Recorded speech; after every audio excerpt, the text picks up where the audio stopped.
नमस्कार साथियों, कैसे हैं आप सब। आशा करते हैं सब लोग बहुत अच्छे होंगे।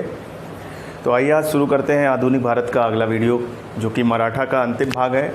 और जैसे कि आपने 2 वीडियो देखे होंगे, उसमें आपने शिवाजी का परिचय, शिवाजी प्रशासन, साथ ही साथ उसके अलावा आपका जो शिवाजी का वंश था उसमें क्या उथल पुथल मची, कैसे विघटन हुआ, शिवाजी के बाद कैसे शासन कमज़ोर होने लगा, फिर उसके बाद इसमें पुनः जब शक्ति आई तो किन की वजह से आई, आज उनके बारे में हम पढ़ेंगे। वो है पेशवा।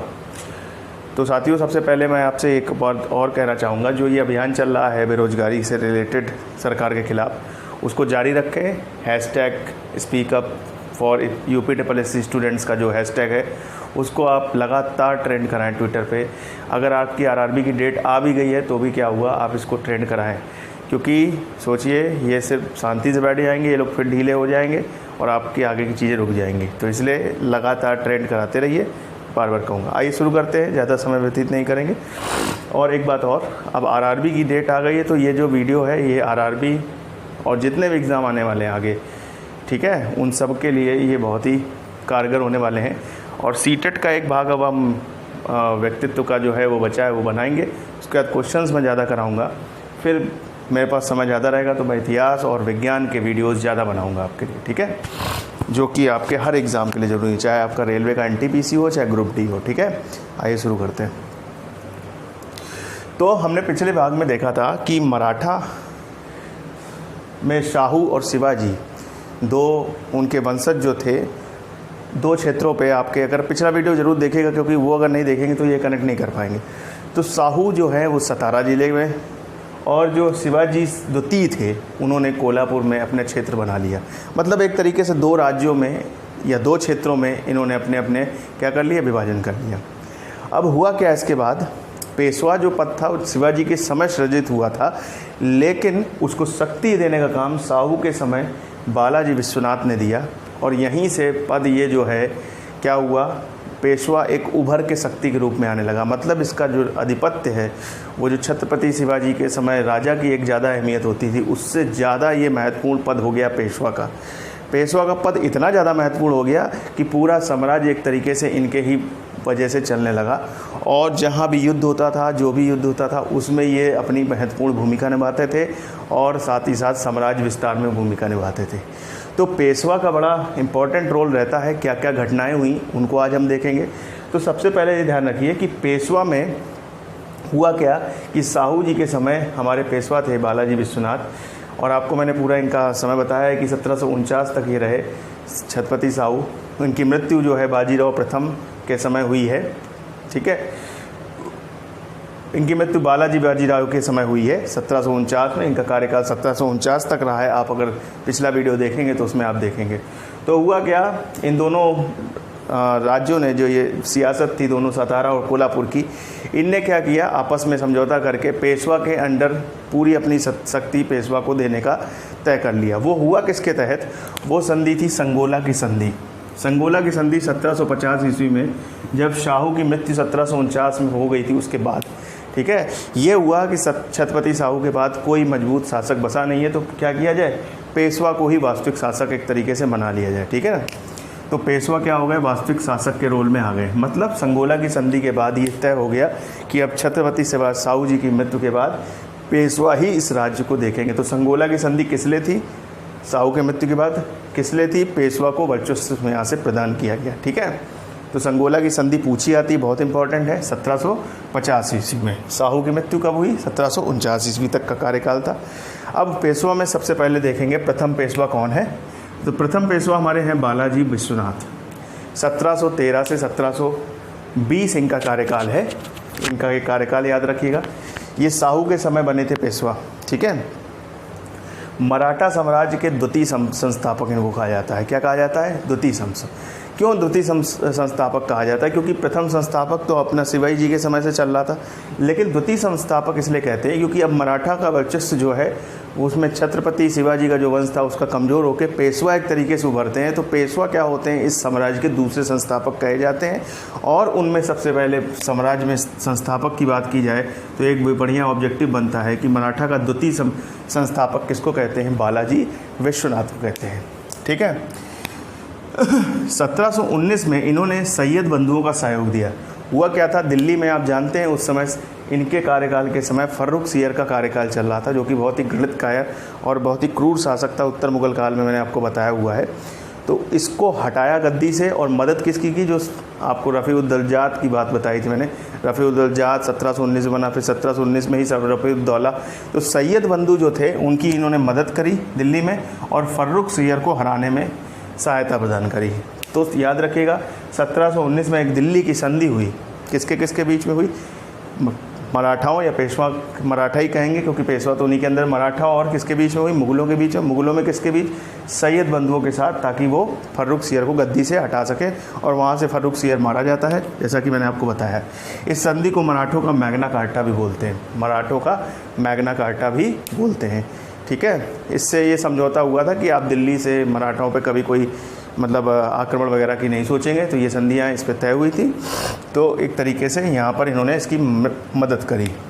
आइए आगे देखते हैं। अगले जो पेशवा हैं वो हैं बाजीराव प्रथम। इनका कार्यकाल है 1720 से 1740। ये शासक बहुत ही पराक्रमी, आपने मूवी देखी होगी, कौन सी मूवी, आपने बाजीराव मस्तानी मूवी देखी है, उसमें जो बाजीराव दिखाए जाते हैं वो यही हैं, बाजीराव प्रथम। इन्होंने क्या किया, और उसमें हैदराबाद के निज़ाम का दिखाया गया है कि हैदराबाद के निज़ाम को किस तरीके से ये हरा देते हैं, और साथ ही साथ मालवा, गुजरात, पुर्तगाल को भी ये क्या कर देते हैं, इनसे भी संघर्ष करके कहीं ना कहीं बहुत सफलता प्राप्त करते हैं। और वहाँ से क्या होता है, टैक्स वैक्स जो लेते थे मराठा चौथ के रूप में, वो भी इनको मिलने लगता है। साथ ही साथ इन्होंने एक घटना हुई थी कि बुंदेलखंड के शासक छत्रसाल का सहयोग किया था। छत्रसाल बुंदेलखंड का शासक था, उसके बुलावे पे आए कि आप मेरी मदद कीजिए, तो वहाँ गए। वहीं पर इनकी मुलाकात एक नृत्यांगना मस्तानी से होती है, जिससे आप लोग स्टोरी मूवी में देखी होगी, बिल्कुल ठीक वैसे ही चलता है सब कुछ। तो वो बुंदेलखंड के शासक छत्रसाल क्या ही नृत्यांगना थी, मस्तानी। ठीक है, तो ये मूवी में जो दिखाया गया है वो इसी बाजीराव प्रथम की बात है, तो इसको याद रखिएगा। ठीक है, और इनकी मृत्यु कब हो गई, 1740 में मृत्यु इनकी हो जाती है। आइए आगे देखते हैं। अगले जो हैं वो हैं बालाजी बाजीराव। तो यहाँ थोड़ा सा एक कन्फ्यूजन हो जाता है, नाम है बालाजी विश्वनाथ, बाजीराव प्रथम, बालाजी बाजीराव। तो याद रखने का सबसे अच्छा तरीका है बालाजी विश्वनाथ पहले याद रख लीजिए, फिर क्या रखिए, प्रथम याद कर लीजिए, बाजीराव प्रथम, इन दोनों को मिला लीजिए, किसको, बालाजी बाजीराव, बालाजी बाजीराव। तो क्या बन गए, बालाजी बाजीराव तीसरे शासक बन गए। 1740 से 1761, ये जो आपको उस मूवी में ही एक दिखाया गया था लड़का जो छोटा फिर थोड़ा बड़ा होता है, वो भी बिल्कुल पेशवाओं की पगड़ी बांध के एक तरीके से दिखाया गया था, वही है बालाजी विश्वनाथ, बालाजी बाजीराव। इसने क्या किया, बाजीराव प्रथम के ये पुत्र थे। वास्तविक नाम इनका पूछा जाता है तो याद रखिएगा, नाना साहब। तो पूछा जा सकता है कि नाना साहब के नाम से कौन पुकारे जाते थे, वो थे बालाजी बाजीराव। तो एक इम्पॉर्टेंट क्वेश्चन तो यही मिला कि नाना साहब के नाम से किसको बुलाया जाता था, बालाजी बाजीराव के। आगे देखते हैं कि इस शासक ने इनके संघर्ष को और बढ़ाया, मतलब कि सबसे अधिक अगर कहा जाए पूरे पेशवाओं में सबसे सफल जो था वो यही था। इसने बहुत क्षेत्रों में विजय प्राप्त करी, हैदराबाद के निज़ाम को दोबारा इसने हराया। साथ ही साथ इसने क्या किया, सबसे अधिक मराठा साम्राज्य इसने विस्तार किया हुआ है। साथ ही साथ इसने क्या किया, अपनी भूमि को बहुत दूर तक, बहुत क्षेत्रों तक, ये बताते हैं कि अफ़गानिस्तान की सीमा तक छू गई थी, इतना मराठों का वर्चस्व इसने फैला दिया था। 1751 में इन्होंने एक घटना और हुई कि बंगाल के जो अलवर्दी खां थे उस समय शासक, आपको पढ़ाया हुआ है बंगाल के शासक सिराजुद्दौला के पहले से जो शासक था अलवर्दी खां, उसको पराजित किया तथा चौथ के लिए मजबूर कर दिया। चौथ क्या होता था, ये संरक्षण देते थे कि अगर हम आपके आक्रमण नहीं करेंगे, अगर आप चौथ देते रहेंगे हमको टैक्स के रूप में, तो ये आपको समझाया हुआ है। तो इन्होंने अलवर्दी खां को भी क्या किया, चौथ के लिए विवश कर दिया। ठीक है ना, तो चौथ के लिए विवश किसको कर दिया, अलवर्दी खां को। किसने, बालाजी बाजीराव ने। इनके समय की सबसे महत्वपूर्ण घटना जो आती है वो है पानीपत का तृतीय युद्ध। इसको बहुत इंपॉर्टेंट तरीके से याद रखिएगा। तो पानीपत का तृतीय युद्ध 1761 में हुआ।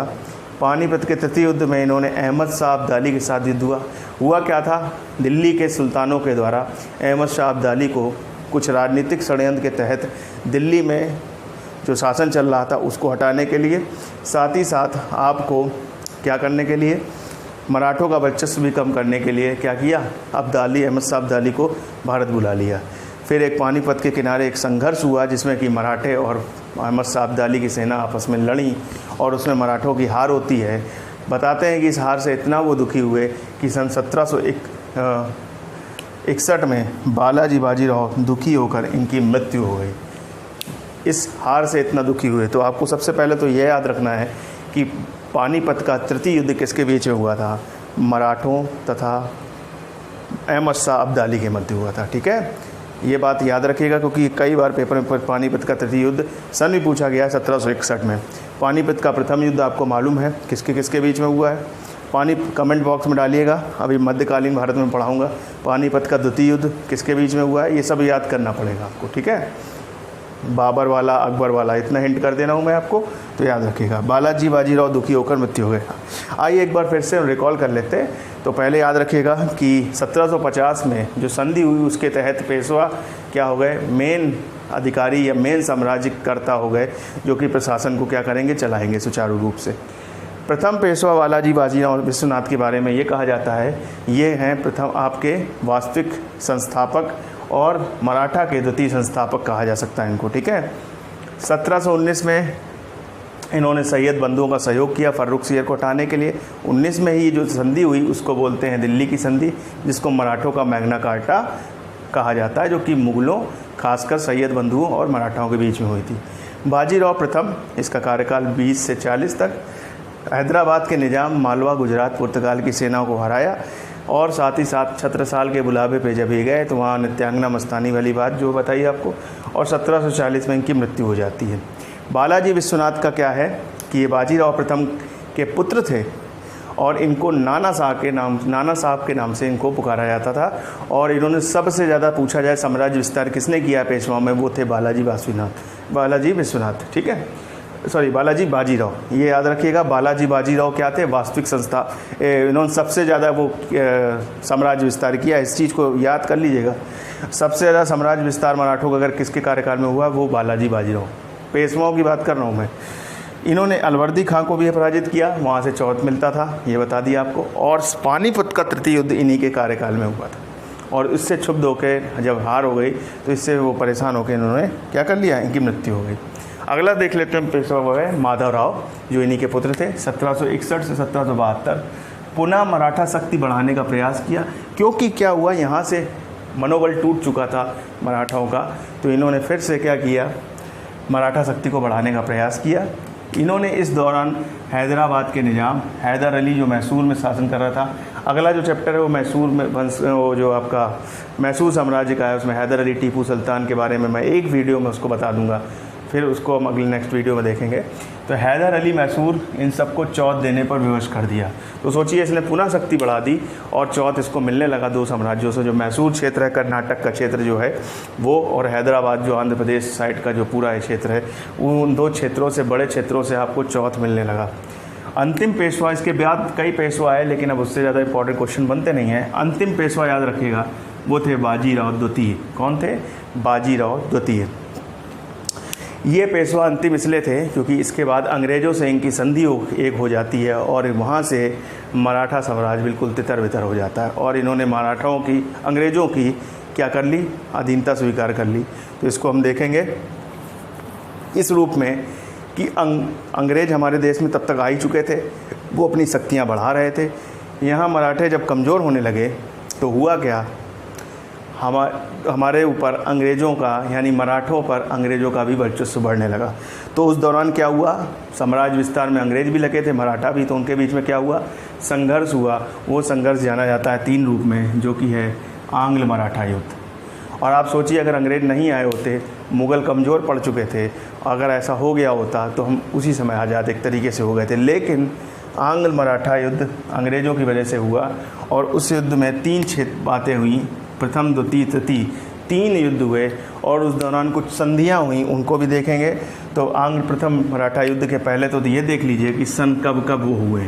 तो पहला युद्ध हुआ है 1775 से 1782 ईस्वी में, ठीक है। फिर उसके कुछ सालों बाद द्वितीय आंग्ल मराठा युद्ध हुआ 1803 से 1805 में। तृतीय आंग्ल मराठा युद्ध हुआ 1817 से 1818 ईस्वी में। तो यहाँ पर ध्यान रखिएगा, प्रथम द्वितीय तृतीय 3 युद्ध हुए हैं अंग्रेजों और मराठाओं के बीच में, 1775 से 82, 1803 से 5, 1817 से 1818। पहले तो ये सन याद होना चाहिए, इसको इस तरीके से याद रखिए कि आपको क्या हो, अच्छे से आप कर पाएँ, क्योंकि सन कभी कभी पूछे गए, कभी कभी कई युद्ध दे दिए जाते हैं, उनको जोड़े मिलान में क्रम में लगाने को कह दिया जाता है कि कौन सा पहले युद्ध हुआ है, कौन सा बाद में हुआ है, तो इसे सन याद करना बहुत ज़रूरी है। ठीक है, तो इस दौरान कुछ संधियाँ हुई हैं, उनको देखेंगे। तो प्रथम आंग्ल मराठा के युद्ध के दौरान 3 संधियाँ हुई। पहली हुई सूरत की संधि, दूसरी हुई पुरंदर की संधि, तीसरी हुई सालाबाई की संधि। कब कब हुई? 1775 में हुई सूरत की संधि, पुरंदर की संधि हुई 1776 में। पुरंदर की संधि एक हुई थी आपकी, उस समय जब आपको पिछले वीडियोस में पढ़ाया था, वो पुरंदर की संधि नहीं है, ये ध्यान रखिएगा। और सालाबाई की संधि 1782 ईस्वी में हुई है। तो 3 संधियाँ हुई, 1775, 76 और 82। ठीक है, सूरत की संधि 1775, पुरंदर की संधि 1776 और सालाबाई की संधि 1782। तो प्रथम आंग्ल मराठा के युद्ध के दौरान ये 3 संधियाँ हुई, ये पूछी जा सकती हैं किसके दौरान हुई, कौन कौन सी संधि हुई, किस किस सन। तो पूछा जाएगा आंग्ल मराठा युद्ध के दौरान, प्रथम आंग्ल मराठा युद्ध के दौरान इनमें से कौन संधि हुई और कब कब हुई, इसको याद रखना है आपको। ठीक है, फिर उसके बाद द्वितीय आंग्ल मराठा युद्ध के दौरान 2 संधियाँ हैं। एक है, उसमें सबसे इंपॉर्टेंट है बेसिन की संधि या बेसिन की संधि 1802 ईस्वी में। देख रहे हैं ना, युद्ध 1803 में उसी के आसपास हुई है बेसिन की संधि आप याद रखिएगा। 1802 ईस्वी में बाजीराव द्वितीय ने अंग्रेजों की अधीनता स्वीकार कर ली। तो ये याद रखिएगा, वह कौन सी संधि थी जिसमें बाजीराव द्वितीय या अंतिम पेशवा ने अंग्रेजों की अधीनता स्वीकार करी, वो है बेसिन की संधि। तो बेसिन की संधि जो है, बेसिन की संधि 1802 ईस्वी में हुई, तो इसको याद रखिएगा। अगली संधि थी देवगांव की संधि 1803 ईस्वी में, ये द्वितीय आंग्ल मराठा युद्ध के समय हुई। अब थर्ड जो युद्ध हुआ उसके दौरान 4 संधियाँ हुई हैं। उसमें क्या है, नागपुर की संधि 1816 ईस्वी में, जैसा कि आप युद्ध देख रहे हैं 1817 से 18, उस दौरान ये संधियाँ हुई। ग्वालियर की संधि 1817 ईस्वी में, पूना की संधि 1817 ईस्वी में। ये पूछा जाता है पूना की संधि वह कौन सी संधि थी जिसमें कि पेशवा पद खत्म हो गया और वापस छत्रपति के साम्राज्य में, मतलब अधीन पूरा मराठा साम्राज्य चला जाता है।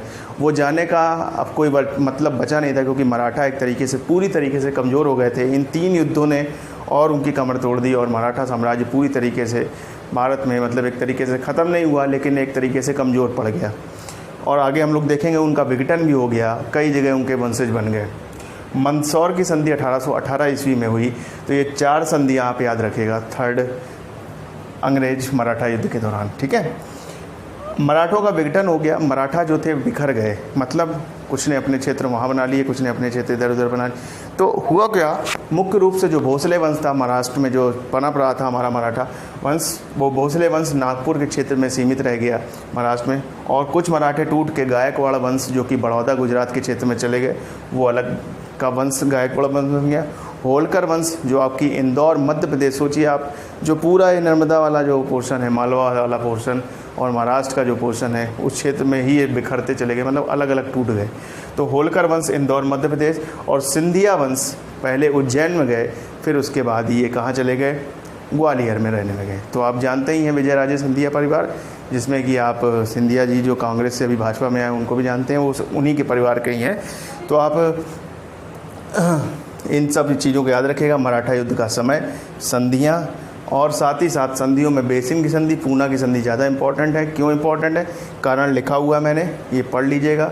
उसके बाद आप यह ध्यान रखिएगा, भोसले वंश, गायकवाड़ वंश, होलकर वंश, सिंधिया वंश, इन वंशों में टूटे और ये कहाँ कहाँ इनका क्षेत्र है, ये क्षेत्र पूछे गए पेपर में इसलिए लिखे हैं। तो अगले भाग में अब हम देखेंगे मैसूर वंश, वो उसमें हैदर अली टीपू सुल्तान का जिक्र आएगा और अंग्रेज़ों से कैसे संघर्ष हुआ उनका भी, तो पूरा एक वीडियो बना दूंगा, एक वीडियो में वो पूरे आ जाएंगे। उसके बाद फिर हम ब्रिटिश की नीतियों पे जाएंगे, फिर उसके बाद आपको मैंने वो जो आपके वायसराय और जितने भी आपके क्या बोलना चाहिए, गवर्नर जनरल, वो जितने भी हैं सबको मैंने एक साथ वीडियो में डाल दिया है। वो 2 वीडियो मैं ऑलरेडी डाल चुका हूँ, उनको मैं प्लेलिस्ट में ऐड कर दूँगा। तब तक अपना ध्यान रखिए, स्वस्थ रहिए, माता पिता का ध्यान रखिए। मिलते हैं अगले भाग में। जय हिंद, जय भारत।